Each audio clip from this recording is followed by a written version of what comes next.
Welcome back mga kaaldab. Ito na naman po ang inyong lingkod, si Mr. Destiny. At magbibigay po tayo ng pinakamainit na update po ngayon sa social media mga kaaldab. Ito yung nakakatuwa po ng mga kaganapan po sa Instagram, sa Twitter, sa Facebook. Medyo kumakalat nga po ngayon ang issue na kung saan nga po ay parang hindi na talaga tanggap ng mga ilang netizen mga kaaldab ang katotohanan na kumbaga yung tipong alam nyo na mga kaaldab na sinasabi po ng iba, komento ng iba na parang binabawasan nga po raw ang exposure ni Maine Mendoza mga kaaldab. Ito ay base po mismo sa mga na nakakalap nating impormasyon. Marami kasi nagtatanong, marami kasi nagsasabi na si Mengay parang hindi na nga po daw talaga ine-expose ng EAT, parang nililimitahan nga po raw yung oras ni Mengay sa EAT. Unang-una nga po raw nito kung saan mayroong production o opening si Mengay ay hindi na nga po raw ito sinasama.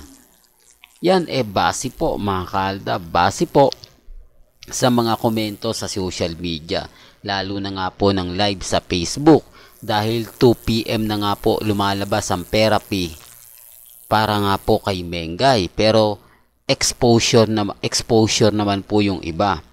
Ang ibig kong sabihin o ang pinupunto natin mga kaaldab, kapag si Mengay lahat daw po kasama, pero kapag sila hindi po nila kasama si Maine, parang binabawasan nga po raw yung oras. Yan ay base po Sinasabi ko ito mga kaaldab at bumabase po tayo sa mga komento.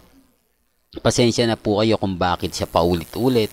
Kasi nga po mga kaaldab, hahanapan ako ng ebidensya at resibo. Sa among nakuhang impormasyon na yan, sinong may mga nagsasabi sa inyan? Papaano mo namang masasabi na binabawasan? Di po ba? Ngayon siguro yung iba sa EAT mapapansin to. Yung mga nanonood lagi, lalo na po yung nasa team bahay, team online, alam po nila yung pinupunto ko. Di po ba? Although yung iba magre-react, nako hindi naman ginagawa mo lang ng issue. Halatang halata na galit ka sa EAT. Halatang halata na gusto mong pabagsakin, di po ba? Alam ko naman po na ganyan yung ibabato sa akin. Alam ko naman po na hindi po sila nasisiyahan kapag ako yung nagbibigay ng update, ako yung nagbabalita. Sabi ko nga po sa inyo, may kanya-kanya tayong opinyon.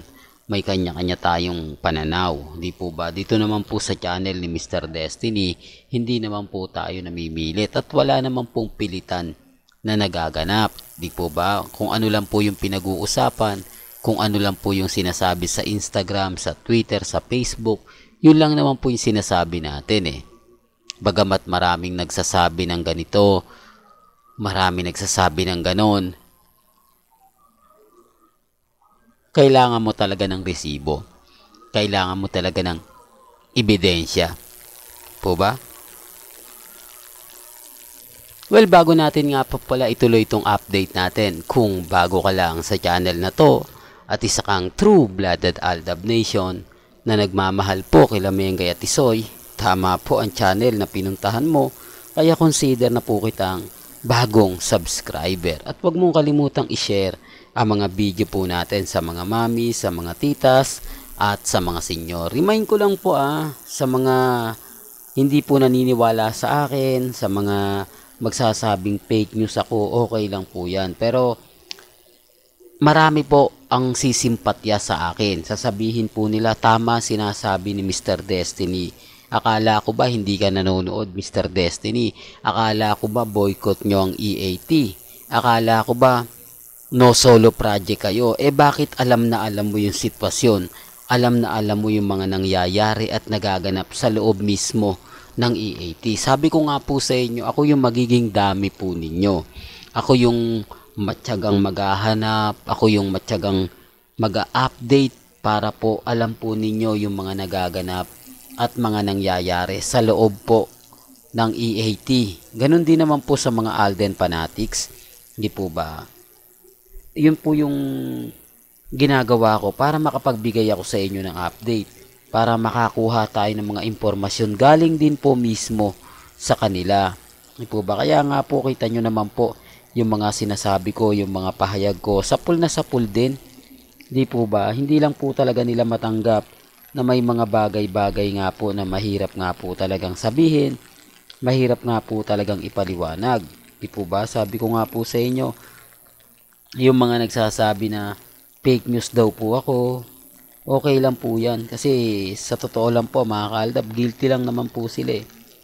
Kahit anong sabihin nila, magiging ano lang ako mga kaaldab. Yung tipong, kumbaga, yung paasa, di po ba? Yan naman po kasi lagi nilang sinasabi. At yan po lagi yung, kumbaga, pinapaliwanag nila. Basta sa akin lang po, maging matatag lang po kayo. Di po ba maging kampante? Ano man po yung mangyari, ano man po yung sabihin nila, ano man po yung komento nila, relax lang po kayo.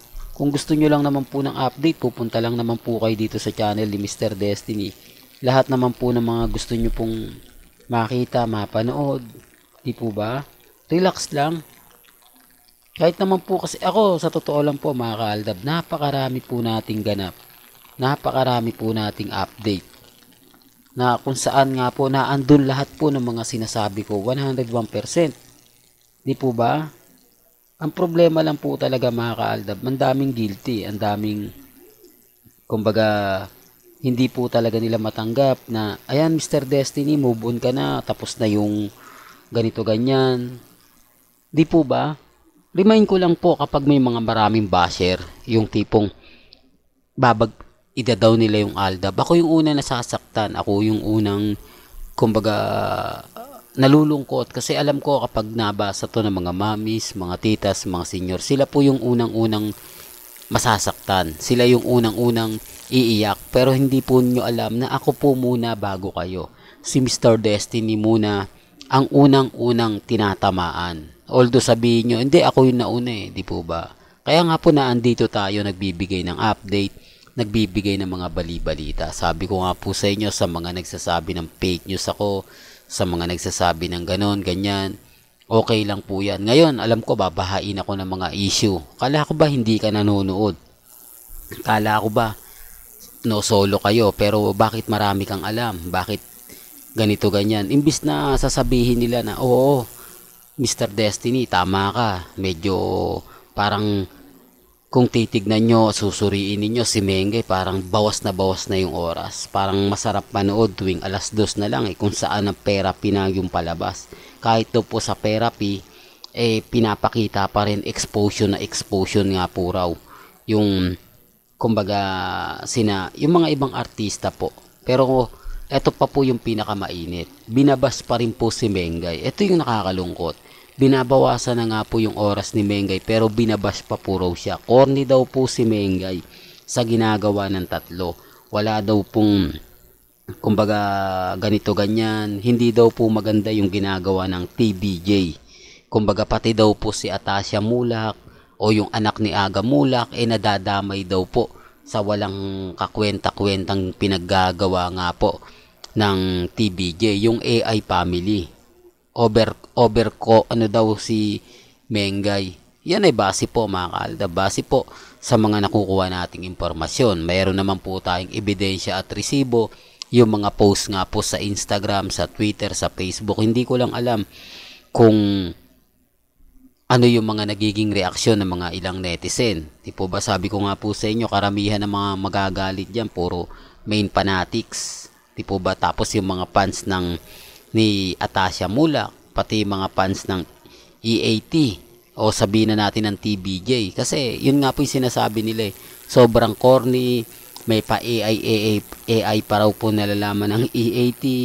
Bakit daw pa hindi na lang ituloy kung ano pa yung gusto nila mangyari? Marami pa raw po silang pakwela-kwela. Di po ba? Sabi ko nga po sa inyo dito sa channel ni Mr. Destiny, lahat naman po Di po ba lahat naman po ng gusto nyo pong mapanood, mapakinggan?